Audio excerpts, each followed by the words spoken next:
What's up guys? Today we are going to be lifting the 2nd gen Tacoma, and to do that we need new control arms, and so here we go. We got some brand new upper control arms from JBA. They're rad, they're red, and now they're above my head. These things are sweet. This is the standard high caster control arm, so let's check it out and let's go to install it. Alright, so when you get your JBA control arms, you are going to get a box like this. Nice branding on it, but who's buying a box for the branding? So let's open it up and look what's inside. And so, right when you open up the box, you got a lifetime warranty on JBA upper control arms, covers defects, manufacturer-based. I love this personal touch. Then you also get a Jesus CD. And now some people laugh at this. I actually think it's great. And the reason for that is there's very few companies that actually try to interact with their customers and actually have more of a personal base with them. A lot of people are just drop shipping stuff super easy, but I actually really like the personal touches that JBA uses, and I can attest to this as they have phenomenal customer service and they are a joy to work alongside. So as we open it up, we have some preformed styrofoam keeping these things nice and tight. Look at how beautiful those look. You get an instruction and maintenance manual along with your control arm washers, which is super nice. If I take these bad boys out, wow, these are gorgeous. We can throw these on the table over here, and I believe that is the rest of it. Yep, so it's all just preformed, so those aren't going to be falling around in shipment. You're not going to get any chip paint or anything. That's what's to expect inside the box. Let's cover the control arms. And so as some of you might remember, we installed the heavy-duty high caster control arms on the 4Runner probably a year ago now, maybe a little bit longer actually. They've been fantastic. And with that to say, we actually are pretty good friends with JBA, and if you go to buy some JBAs and use the link in our description and also use coupon code LooseAxles, you can get us some free merch. You might have noticed. I'm wearing a JBA shirt. This thing's actually really comfy. I genuinely enjoy it. With that being said, use that coupon code. You can get a t-shirt, you can get a hat, you can get a water bottle. There's tons of stuff you can do, and it also helps support the channel, which means the world to us. And so, let's check these things out. Alright, and so like I just said guys, we had the high caster heavy duties on the 4Runner. We got a full install on the channel on that. And here today we have the JBA standard high caster control arm. So a little bit different. You might notice that they're quite slimmer, not quite as bulky. That's just because the heavy duty ones are a little bit more reinforced. Are you going to get a weak control arm that bends? Absolutely not. These are still extremely well built. The welds are very nice. Everything's still really well put together. And so with these control arms, you're getting a few different features here. To start, you have a ball joint that's actually replaceable. Fully replaceable. It is lubable, so you can actually grease that. It's a greasable ball joint. It has 4 bolts that bolts into it, so if it's on the truck and you find there's a lot of play in this thing, pop that sucker out, reinstall it. JBA sells the replacements. They will warranty them as well, which is really awesome to hear, so that's a really nice feature. The other unique thing about the JBAs here is that they have these bushings, and you might notice these bushings, they got a little zerk fitting, a little nipple there. I remember some guy actually got mad at me for calling this a nipple once, and he said, say zerk. I'm like, well, it's a grease nipple. I don't know what you want me to say. So anyways, these things have an easy lube bushing system. What that means is you put your grease gun on here and you can pump these full of grease, and you can service them every 10,000, however much you want, which is really nice because you can maintain that greasable bushing. It's not going to make noise. You're going to increase the service life of your control arms. Pretty sweet. All right, and so why are we putting these on? That is a really good question. Short answer is with a 3-inch lift, you're not going to be able to get full flexation and proper alignment angles and suspension geometry with the stock control arms on the Tacoma. Does Tacomas come with good control arms? Absolutely. For stock driving, for that kind of stuff, makes sense. They're dependable. You don't really hear many failures. But when you get into the lifting territory, that's when you need that aftermarket control arm, and that's where we're going with the JBAs. And so let's go ahead and throw them on and get this thing started. Alright guys, let's get started. So we're going to go ahead and remove the wheel from the vehicle. Make sure to always use blocks. I can't recommend them enough. You will run yourself over one day without them. We're going to lift on the center cross member, put some jack stands under, shake for support, and we are ready to get started. If this is your first time doing control arms, don't worry. It's probably about a 2 out of 5 difficulty, and we're going to have some fun doing it together. So first things first, we're going to use some penetrating fluid. This is just going to help break the corrosion and rust, and just get in those nooks and crannies to help everything come off easier. Now we're going to go ahead and remove this 10mm bolt holding the ABS bracket onto the upper control arm. This needs to come off, otherwise we're going to stretch that wire, which we do not want to do. Once we've done that, we're going to pull out this cotter pin from the castle nut attaching the upper control arm to the spindle. We are going to then crack our front sway bar end link loose. It's just going to give us a little bit more flexibility for moving that spindle. Depending on your sway bar end link that you have, you might not even have one. You could have just a nut on the end. You might have a nut to grab on the inside, but it should come off pretty simply. We're then going to take a 19mm socket and loosen off that spindle a little bit. This castle nut should come off fairly easy, and once we do, we're going to thread it off to make sure it comes all the way off. And then, believe it or not, we're actually going to thread it back on. As you can see, these ball joints are press fit, so we're going to need a little bit of manpower or woman power to take this off. And so let's get started on that. We're just going to thread it on to protect it. If you hit it really lightly, it probably won't come off. So I would not recommend hitting it too lightly. It's also a little bit of a strategic location where you can hit it. If you hit it on this end, it's more likely to pop. But once again, don't hit it too lightly. You're going to have to put some weight into it. And so let's hit it with a little bit more strength. Ka-chow, comes off. Nice and easy when you hit in the right spot with some power. Once we've done that, we're just going to take our splash guards off. These clips can be a bugger. I'm going to link some in the description in case you need to replace yours. Fairly cheap.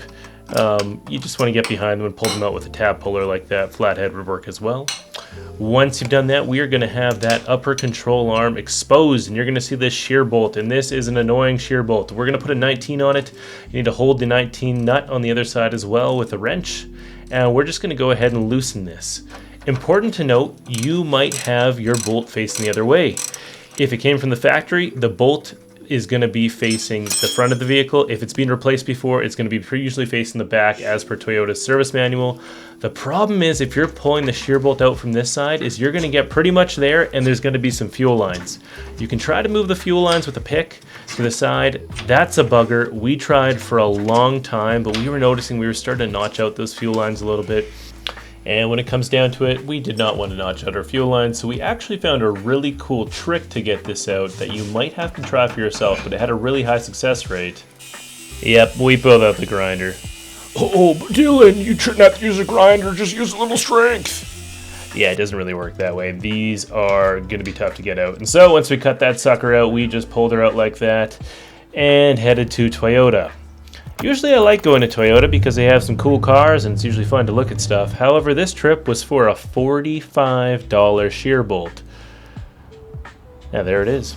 And so once we got that, we came back to the shop and we released this upper control arm. It'll just pop out like that, nice and simple.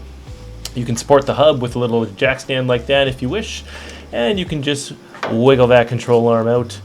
Nothing should be holding it on. Watch that ABS bracket. Don't be a lunatic and pull it out with full force, and you should be good. Here's the JBAs to the left, obviously, and the stock ones next to them. And now we're going to reassemble, and so we have a bunch of washers with the JBA kit, and you can see they're different thicknesses. The way they're going to go is thick on the outsides, thin on the middle. Before we do that, we're going to stick some grease in the bushings and pre-grease them before we put that shear bolt in. Here we go. Thick, thin, thin, thick. That's the washer orientation. Then we're going to have a little wire loom here. We're just going to pop this out. It can be a little bit tricky when these are a little bit corroded. And so, yep. And then we're going to take an adjustable crescent wrench because you might find if you're trying to get that shear bolt in or out, this part of the body is going to be blocking you. Don't cut it. Just take an adjustable crescent wrench and yank that body to the side. You will create enough room. Once you do that, that shear bolt can be dropped in from the engine bay or right beside like we have it there. And you're going to slide those bushings in.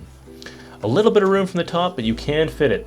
Thick, thin, thin, thick. You might find that it's a little bit difficult to get that second one in, and so here's a little tip.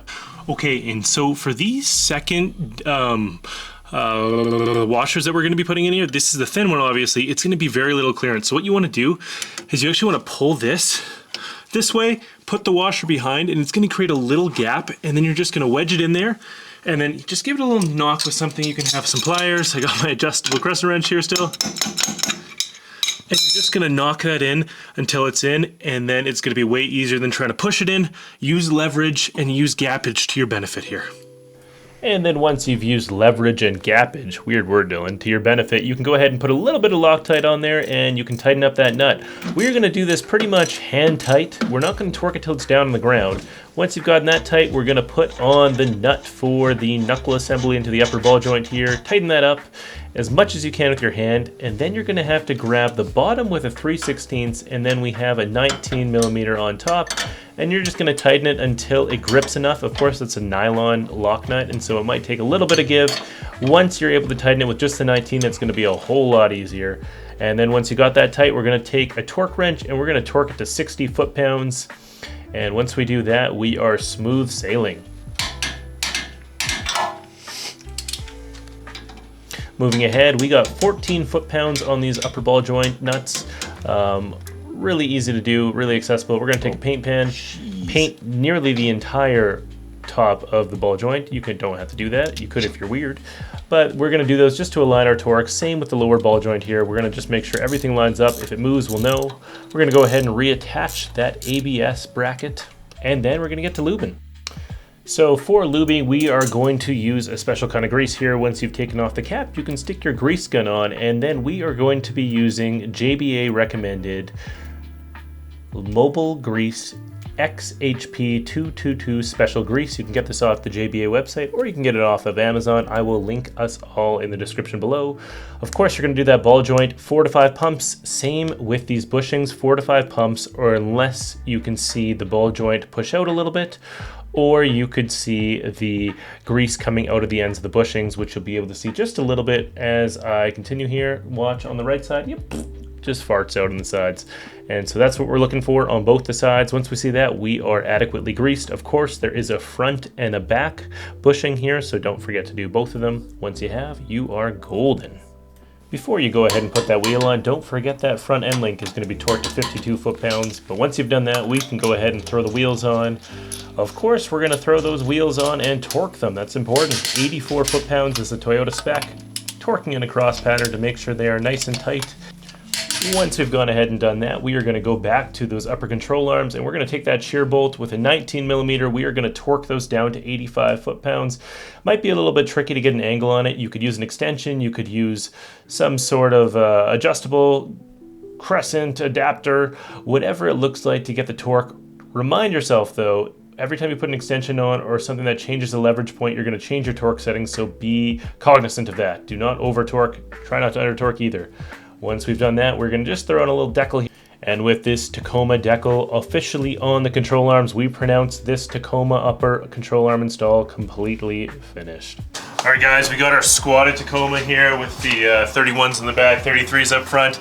But we're going to be doing a little bit more work. But anyways, the JBAs are on. These things look sweet. We got the decal on there. I'm excited to try them out in the Tacoma here. They'd be great on my 4Runner. And the other thing I wanted to show you guys was that the JBA does include some alignment specs. And so this is what you kind of want to aim for when you do get your alignment. It comes in their package as well, which is really nice. And so that's pretty much it, guys. Links are going to be in the description. I hope you all have a good day. See you later.